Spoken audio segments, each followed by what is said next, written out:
It's been a big month for the First Amendment, anarchists, and Nazis. It's funny to me seeing the new armed wing of the Democrat Party confront the old armed wing of the Democrat Party. And of course, I'm talking about Antifa and the KKK. Who wins when Antifa and Nazis kill each other? America wins.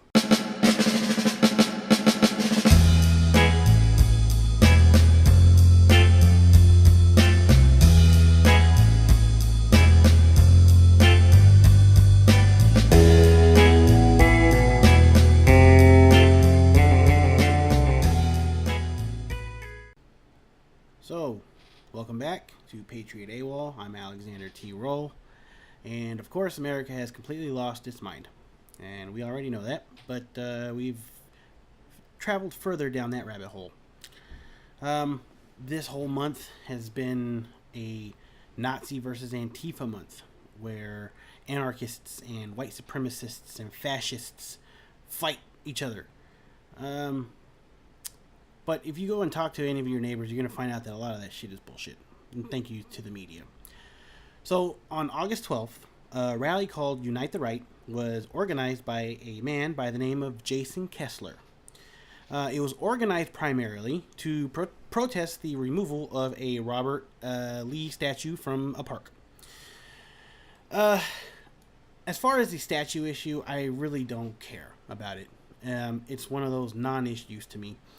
If anybody on the left was smart enough to realize that they could actually get more libertarians on their side with this issue by framing it in a tax issue. Why would somebody who is a minority want to pay taxes on a statue that they feel is completely inappropriate for its maintenance? If you were to frame the argument in that way, it would be hard for anybody to disagree. But however, the left doesn't want to frame any arguments that will use taxes as the attack mode.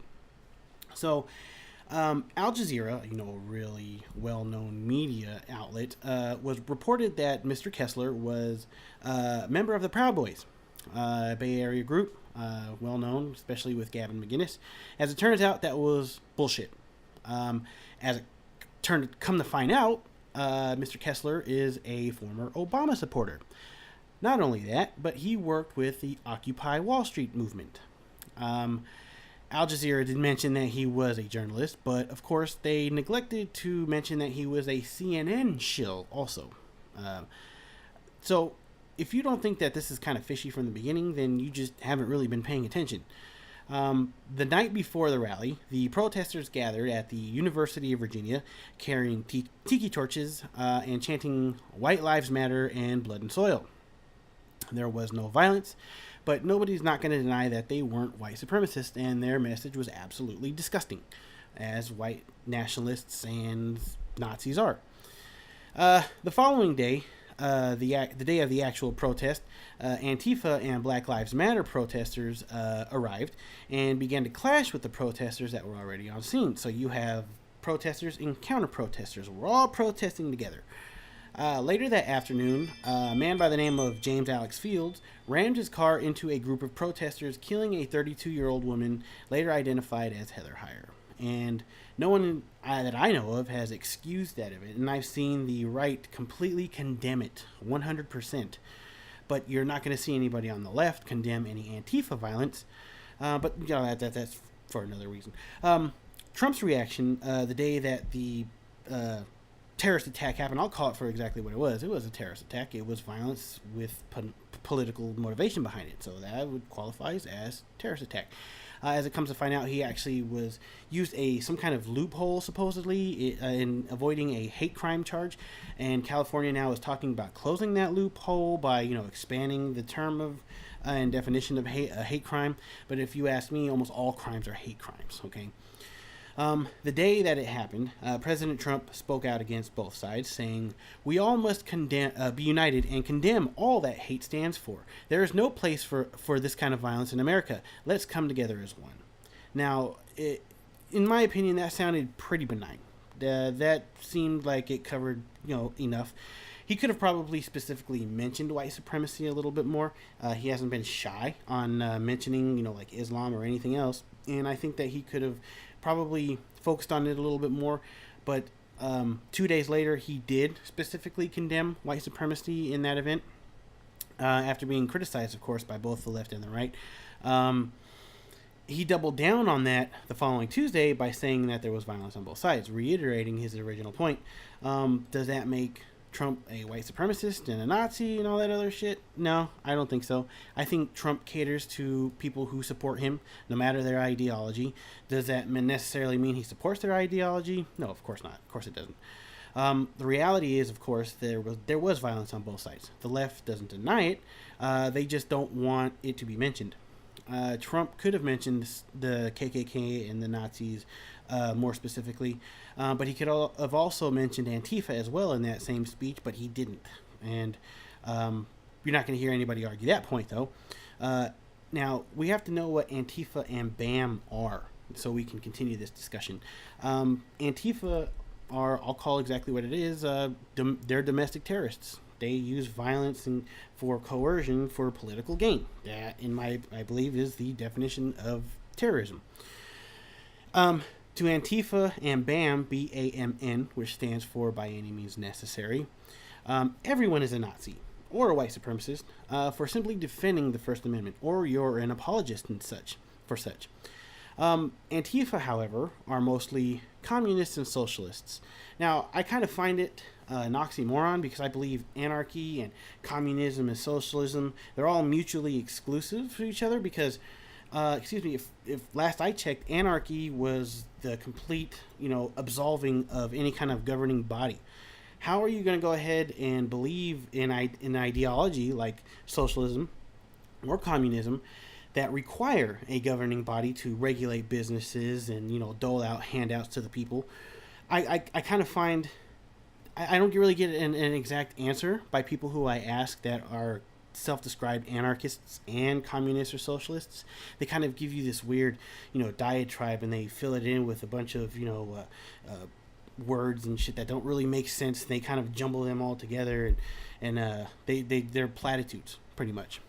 The differences between Antifa and Nazis are the motivations and intent. However, anybody with a non-biased third perspective on this whole matter will only see, two pieces of shit fighting and beating each other half to death. Nazis are National Socialists who were driven racially to commit acts of violence, and it seems that Antifa are communists and socialists who aren't really driven by a race, but they are just driven by the complete hatred for the United States and its racist history and all this stuff. Seems like the SJW on steroids, pretty much, or what Antifa are. Antifa are anti-fascists in name only. They use fascist tactics to push their agenda, like silencing the opposition. If anybody knows history at all, they would know that the brown shirts and the reds were the ones who fought each other and killed each other, and that's how the Third Reich came into power. They feel justified in being violent because they believe they are finding white supremacists and Nazis in every corner, in every aspect of social and history, social awareness, or whatever you want to call it. The media has recently fawned over them, which has gotten me completely and absolutely sick. They've helped promote them, and have justified their violence by erecting this scarecrow argument that people are trying to put them on the same moral plane. But like I said earlier, it doesn't matter. At the end of the day, they're just two assholes beating the shit out of each other. Antifa and BAM, they will over apply the label of Nazi and white supremacy, and it gets to the point where it's normalized, and people won't care if they're called such. Oh, big deal, I'm a Nazi now, because apparently everybody fucking is. And when you do that, you destroy and dissolve the power of those words. And that's what I hate the most, because I would rather we call racists and white supremacists instead of trying to connect these dots that try to, or like you're like a conspiracy theorist and trying to figure out, well, this person is racist because they support this, but at the same time, those people aren't racist, but then they support this person. It's overblown, and it's just utter bullshit, okay? Patriot Prayer was canceled this last weekend And it was canceled because they had security concerns. Now, if you don't know who Patriot Prayer are, maybe you should look into them. They are not about white supremacists or white nationalists. They are consider themselves proud Americans. Out of the 8 speakers that they were going to have this weekend, only one was white, but yet they are still considered white supremacists. They had blacks, they had black folks, they had trans folks, they had Hispanics. I believe the guy who ran Patriot Prayer is a Hispanic, but no, they're all still white supremacists, right? When we reach a point where people feel they are justified in attacking someone just because of their political beliefs, we've completely shredded our First Amendment and we're finished with. Okay, in my opinion, the First Amendment is the most important of the Constitution. Okay, that is our ability to speak freely against the government. It is completely possible to disassociate yourself from a message while still acknowledging a person's right to say it. Whether you like it or not, hate speech is protected by the First Amendment. And I know people like to correlate hate speech with yelling fire in a crowded room, okay? But they seem unable to comprehend that one is a call to action and the other is just an opinion that they don't like, and which may be completely, absolutely disgusting, but it's still just an opinion, okay? A call to action is something that will cause immediate injury and or death, okay? And what they're trying to correlate hate speech with is actually incitement. Now, to have a case for incitement, you have to prove, one, that there is an immediate intent to cause harm with or attack with unlawful means. And I believe that there was a few court cases in the past that have actually said such. Popular speech doesn't need protections by very definition because it is popular. I have friends and I have acquaintances who support Antifa. I challenge any Antifa member or sympathizer to tell me what they think about George Soros, a literal Nazi sympathizer funding their cause. I challenge them to explain to me how they feel about the First Amendment and how they choose and want to selectively enforce it, and who is going to have the right for the First Amendment and the right for free speech. If they are against institutions that have killed countless people, why not the same vitriol for communism and socialism? Hitler was bad, but Mao, Stalin, Pol Pot, Castro, all the people that they killed, that's just for a good cause, right? If Antifa want to fight against racism, bigotry, homophobia, and misogyny, all they have to do is look at Islam. But, I'm sorry, that would be Islamophobic, and that would be racism, right? Bullshit. Regardless of the fact, there were 2 terrorist attacks, one in Barcelona and the other in Finland, that killed more than one person, like in Charlottesville.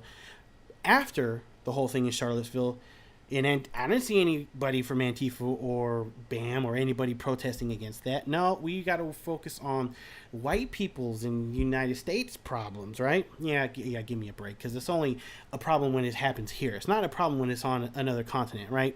Yeah, give me a fucking break. Do you see why you people look like hypocrites? And I'm sorry, excuse me. Of course you don't. For the rest of you patriots, thank you for watching, and keep fighting the good fight. God bless you.